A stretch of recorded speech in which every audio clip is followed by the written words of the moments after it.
Bo'ydoq uylanishlikka imkoniyati yo'q, jasadi bir shu juftni talab qilib turibdi. Mana shunday bir holatda ko'zini tiydi.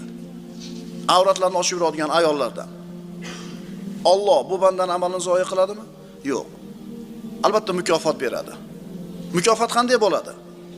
Shu yigitga munosib bo'lgan solih ayolni beradi. Bu shunaqa ayolki, qarasa bu ayolga ko'zi quvonadi.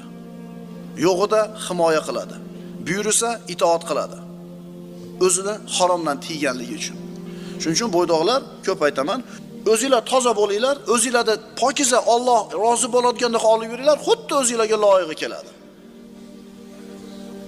Ma taraka abdun shay'an lillah illa awazahu Allohu khayran minhu fi dinihi va dunya. Rasululloh aytadilar, Jami' Sag'irdan Ibn Umar roziyallohu anhudan. Bir banda Alloh uchun bir narsani tark qilsa,